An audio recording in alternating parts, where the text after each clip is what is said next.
नमस्कार साथियों, मैं प्राध्यापक डॉक्टर जयराम सूर्यवंशी, श्री शिवाजी मुफ्त एजुकेशन सोसाइटी कंधार द्वारा संचालित श्री संत गाडगे महाराज कला वाणिज्य एवं विज्ञान महाविद्यालय लोहा के हिंदी विभाग में सभी श्रोताओं का मैं स्वागत करता हूं। स्वामी रामानंद तीर्थ मराठवाड़ा विश्वविद्यालय नांदेड़ के शैक्षिक वर्ष 2020-21 के लिए बीए, बीकॉम, बीएससी द्वितीय वर्ष द्वितीय भाषा हिंदी के नूतन पाठ्यक्रम में समाहित एकांकी औरंगजेब की आखिरी रात, जिसके लेखक डॉक्टर रामकुमार वर्मा है, इस एकांकी को लेकर हम प्रस्तुत वीडियो के माध्यम से चर्चा करने वाले हैं। इस वीडियो के द्वारा मैं एकांकीकार रामकुमार वर्मा का साहित्यिक परिचय, उनके साहित्य की विशेषताएं, उनकी प्रमुख साहित्यिक कृतियां, साथ साथ उनके साहित्य का जीवन दर्शन, इन तमाम बातों को लेकर चर्चा करूंगा।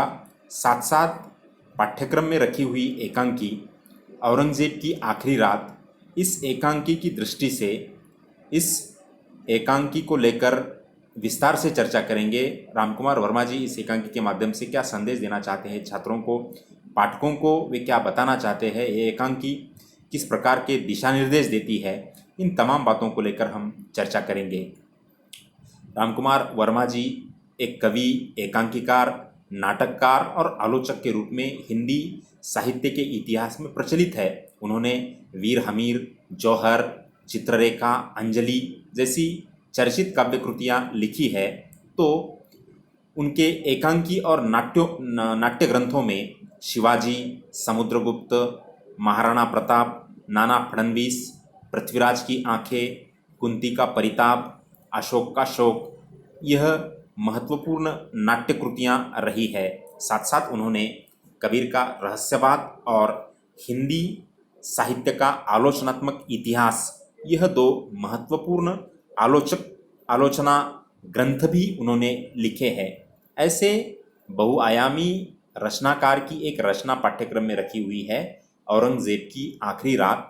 इस एकांकी को लेकर हम विस्तार से चर्चा करेंगे। उसके पहले रामकुमार वर्मा जी का साहित्य किस दृष्टि से महत्वपूर्ण है, उनके साहित्य की सामान्य विशेषताएं क्या है, इन्हें देखते समय एक बात समझ में आती है कि रामकुमार वर्मा जी का गहन अध्ययन भारतीय समाज और संस्कृति, साथ साथ भारतीय जीवन दर्शन को लेकर है और वे अपनी रचनाओं के माध्यम से ऐतिहासिक पात्रों को वर्तमान परिप्रेक्ष्य में रखकर पाठकों के सामने रखते हैं और उन पात्रों का मनोविश्लेषणात्मक अध्ययन करके उनके ऐतिहासिक पात्रों के संदर्भ में एक नया दृष्टिकोण पाठकों के सामने रखते हैं।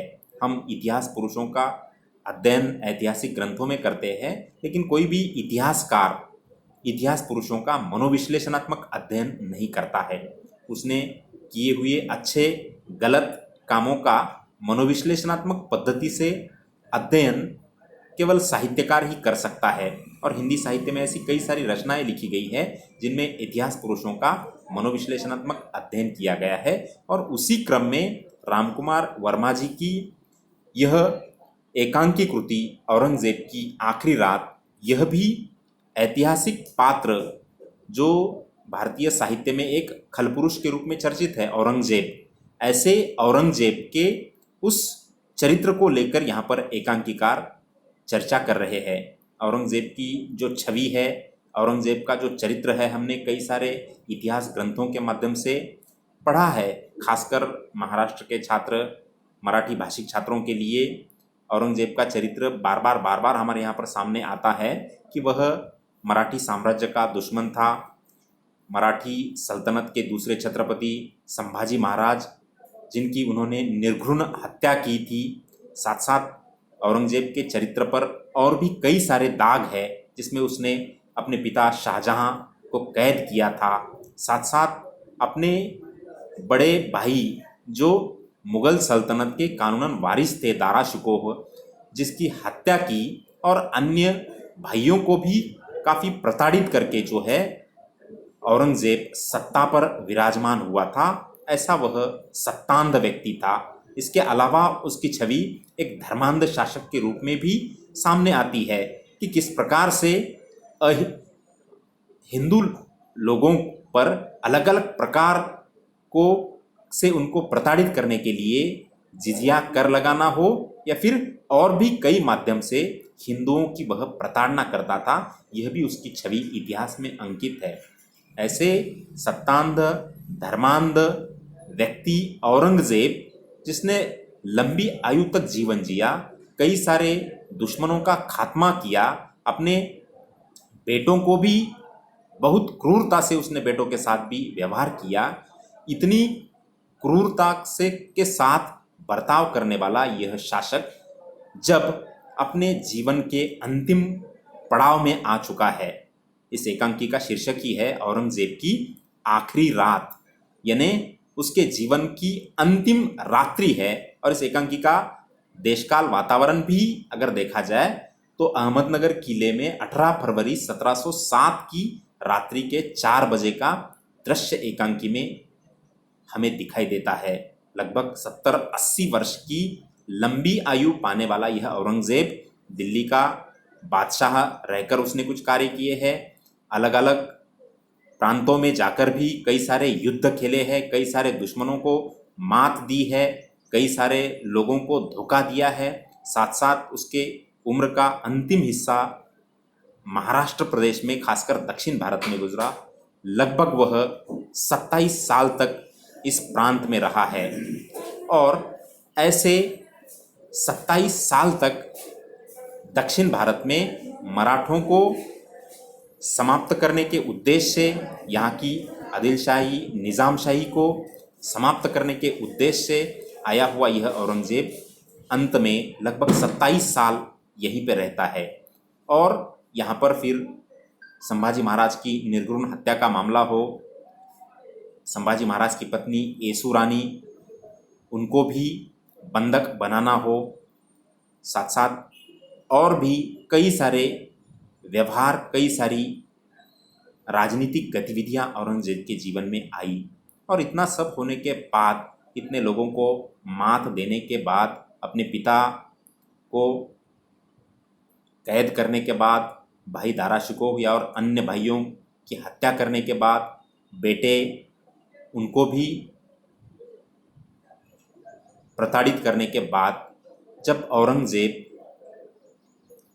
अंतिम रात्रि में अफसोस कर रहा है, सोच रहा है, चिंता व्यक्त कर रहा है, तो लेखक ने उसकी इस चिंता को, उसके इस अफसोस को, और इतना बड़ा सत्ताधीश, जिस सत्ताधीश को लेकर औरंगजेब के दरबार में दिल्ली में कहा जाता था आलमगीर जिंदा पीर, ऐसा यह इतने ऊंचे पद पर पहुंचा हुआ व्यक्ति भी अपनी मौत को करीब पाकर कितना लाचार, कितना विवश होता है, ये तमाम बातें अगर देखा जाए तो इस एकांकी के माध्यम से हम देख सकते हैं।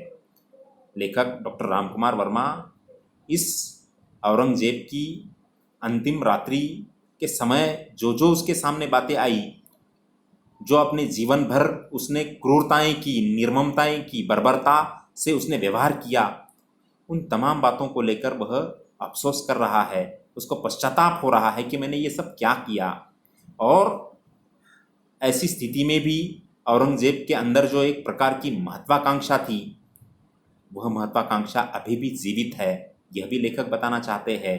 साथ साथ जिंदगी भर औरंगजेब ने किसी पर भी विश्वास नहीं किया, उसकी यह संशयी प्रवृत्ति भी आज अंतिम रात्रि में भी जीवित है, यह भी लेखक बताना चाहते हैं। ऐसे कई सारे संवाद उसकी बेटी के साथ इस एकांकी में आते हैं। 40 साल की बेटी जिन्नत, जिसके बाजू में बिस्तर पर यह एक समय मुगल सल्तनत का सत्ताधीश रहने वाला औरंगजेब आज अपनी मौत को करीब पा रहा है, अंतिम सांसें गिन रहा है, और ऐसी स्थिति में अपनी बेटी के साथ, जिन्नत के साथ चर्चा कर रहा है, सलाह मसलत कर रहा है। और उस चर्चा के माध्यम से वह अपने जीवन में उसने जो गलतियां की, जो क्रूरताएं की, उन तमाम गलतियों का, क्रूरताओं का पाठ अपनी बेटी के सामने पढ़ रहा है।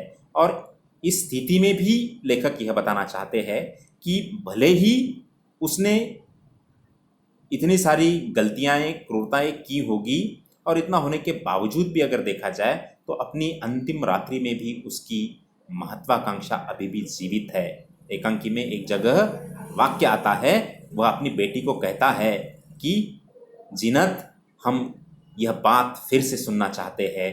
ओफ, अगर हमारी ज़िंदगी के दिन अभी ख़त्म न होते, हम एक बार फिर शमशीर लेकर मैदान जंग में जाते, बागियों से कहते, कमबख्तो, आलमगीर कमज़ोर नहीं है, उनकी तलवार में अब भी चिंगारियां हैं, घुटने टेक कर गुनाहों की माफ़ी मांगो, नहीं काफिरों, दोज़ख का रास्ता खून की नहर से है, हमारी शमशीर से कटो और दोज़ख में दाखिल हो जाओ। ये सब उसके संवाद अगर देखा जाए तो किस स्थिति में आज वह आया हुआ है, किस हालात से वह गुजर रहा है, लेकिन उसकी जो राजनीतिक महत्वाकांक्षा है वह अभी भी मरी नहीं है। यह यहाँ पर लेखक को बताना है कि किस प्रकार से मनुष्य अपनी स्थितियाँ बदलने के बाद भी अगर देखा जाए तो उसकी महत्वाकांक्षा जीवित ही रहती है। इसके अलावा लेखक जो महत्वपूर्ण संदेश यहाँ पर दे रहे हैं कि दुनिया भर के तानाशाहों को यह संदेश है, दुनिया भर के उन तमाम सत्ताधीशों को यह संदेश है कि वो सोच रहे हैं कि मैं आजीवन सत्ता पर रहूँगा, लेकिन कभी ना कभी हर सत्ताधीश को जो है सत्ता से उतरना पड़ता है और एक ना एक दिन उसकी ज़िंदगी की आखिरी रात आती है। और औरंगज़ेब की ऐसे ही आखिरी रात आ चुकी है और ऐसी आखिरी रात में वह पश्चाताप की अग्नि में झुलसते हुए अपनी बेटी से कह रहा है कि आज ज़िंदगी में हमें शिकस्त ही मिली, भारी शिकस्त। हमने अब्बाजान को कैद नहीं किया, इस आखिरी वक्त में अपने चैनो सुकून को ही कैद किया। आज इतने बरसों के बाद अब्बाजान की चीख हमारे कानों में आ रही है, प्यास से उनका गला सूख रहा है, उनकी आवाज़ में कितना दर्द है, तुम सुन रही हो उनकी आवाज़। तो ये जो संवाद है बेटी जीनत के साथ किया हुआ, वह संवाद पश्चाताप में किया हुआ संवाद है। पिता शाहजहां को ताजमहल में कैद करने के कारण जो आज अफसोस औरंगजेब को हो रहा है, उस अफसोस पर यहाँ पर वह चर्चा कर रहा है। साथ साथ वह और भी आगे कहता है अपने बेटों के साथ जो उसने नाइंसाफ़ी की है, बेटों को जो कैद किया है, बेटों को भगाया है उसने। औरंगजेब का जब तुम कार्य देखोगे तो समझ में आ जाएगा कि जब वह महाराष्ट्र में आया हुआ था, उस महाराष्ट्र में आने का प्रयोजन ही था कि अपने बेटे अकबर को मात देने के लिए वह महाराष्ट्र में आया था, क्योंकि अकबर ने औरंगजेब के साथ बंड करके छत्रपति संभाजी महाराज की पनाह लेने के लिए अकबर दक्षिण भारत में आया हुआ था। और यह बात जब औरंगजेब को पता चली तब वह अपनी अजमेर की मुहिम को आधे में छोड़कर महाराष्ट्र में आया हुआ है और 27 साल तक यहाँ पर रहकर यहाँ की सत्ता को समाप्त करने की कोशिश कर रहा है। तो ऐसे औरंगजेब को अब पश्चाताप हो रहा है कि मैंने मेरे बेटों के साथ क्या सुलूक किया। औरंगजेब कह रहा है, कलेजे के टुकड़ों को सज़ा देकर हमेशा कैद खाने में रखा, अपने नज़दीक आने भी नहीं दिया। हमारे कैदी बच्चों, तुम बदकिस्मत हो कि आलमगीर तुम्हारा बाप है, तुमने और कोई गुनाह नहीं किया, तुम लोगों को सिर्फ यही गुनाह है कि तुम औरंगज़ेब के बेटे हो। आज तुम्हारा बाप मौत के दरवाजे पहुंचकर तुम्हारी याद कर रहा है। तो सोचो, औरंगज़ेब के मुंह से निकले हुए यह जो पश्चाताप भरे स्वर है, यह क्या, इससे क्या निर्देश मिल रहा है कि जीवन भर इतनी बड़े साम्राज्य का सत्ताधीश रहने वाला व्यक्ति भी अंत में पश्चाताप की अग्नि में झुलस रहा है। इसलिए तमाम तानाशाहों को, तमाम सत्ताधीशों को यह संदेश है कि सत्ता के बल पर अपनी कुटिल नीतियों को अमल में मत लाओ। सत्ता अगर तुम्हारे हाथ में है तो सामाजिक हित के लिए सत्ता का उपयोग करो। यह संदेश भी इस एकांकी के माध्यम से मिलता है। और साथ साथ इस एकांकी में और एक सबसे बड़ी और महत्वपूर्ण बात यह है कि कितना भी क्यों ना बड़ा बड़ा कोई व्यक्ति हो, जब उसके सामने उसे मौत दिखाई देती है तो बहुत लाचार होता है। जो व्यक्ति जिंदगी भर बहुत ऊंचे पद पर बहुत बड़े सम्मान से जीवन जीता है, अंत में जब उसकी मौत सामने आती है उस समय वह मौत के सामने बहुत लाचार हो जाता है। और यह जीवन का एक बेबाक हिस्सा है, जीवन की यह बेबाक सच्चाई है। और डॉक्टर रामकुमार वर्मा इसी जीवन की सच्चाई को औरंगजेब के माध्यम से ला रख रहे हैं। और जब हकीम साहब जब औरंगजेब को दवा देने की बात कर रहे हैं तो औरंगजेब लाचारी में कहता है कि इस वक्त बेहोश हो जाने की दवा हमारे लिए सबसे बड़ी दौलत है हकीम साहब हम इस वक्त वही चाहते हैं। यानी अब उसको पता चल चुका है कि उसका अंतिम समय आ चुका है, अब जीवन जीकर कुछ लाभ नहीं होने वाला है। 70-80 वर्ष की उम्र तक जीवन जीकर भी कहीं पर भी समाधान औरंगजेब के चेहरे पर नहीं है, क्योंकि जिंदगी भर जो है तानाशाह के रूप में काम किया है, जिंदगी भर धर्मांध सत्तांध शासक के रूप में काम किया है। ऐसे व्यक्ति की आखिरी रात निश्चित ही एक प्रकार से कई सारे संदेश, कई सारे संकेत देने वाली होती है। आने वाले पीढ़ियों को, युवाओं को, पाठकों को इस एकांकी के माध्यम से संदेश मिल रहा है कि कोई भी सत्ताधीश, कोई भी तानाशाह यह लंबे समय तक सत्ता पर नहीं रह सकता है, कभी न कभी उसे सत्ता से उतरना पड़ता है। और उस समय उसको पश्चाताप न हो, इसलिए जब तक वह सत्ता में है तब तक अगर अच्छे काम करता है, समाज के हित का काम करता है, तो निश्चित ही उस शासक के अंतिम दिन भी चैनो सुकून से जा सकते हैं। अगर उसने गलत काम किए हैं, गलत इरादों से काम किए हैं, तो उसका अंतिम समय कभी भी अच्छा नहीं जाता है। औरंगजेब की तरह उसे भी मृत्यु की याचना करनी पड़ती है, उसे भी पश्चाताप की अग्नि में झुलसना पड़ता है। और इतिहास में कई सारे ऐसे क्रूर हुकुमशाह, तानाशाहों के किस्से मौजूद हैं जिनको उनके अंतिम दिनों में बहुत संत्रास झेलनी पड़ी, बहुत तकलीफ झेलनी पड़ी। और एकांकीकार रामकुमार वर्मा इन तमाम बातों को इस एकांकी के माध्यम से पाठकों के सामने रखना चाहते हैं। धन्यवाद। यहाँ पर मैं अपने इस वीडियो को समाप्त करता हूँ। धन्यवाद।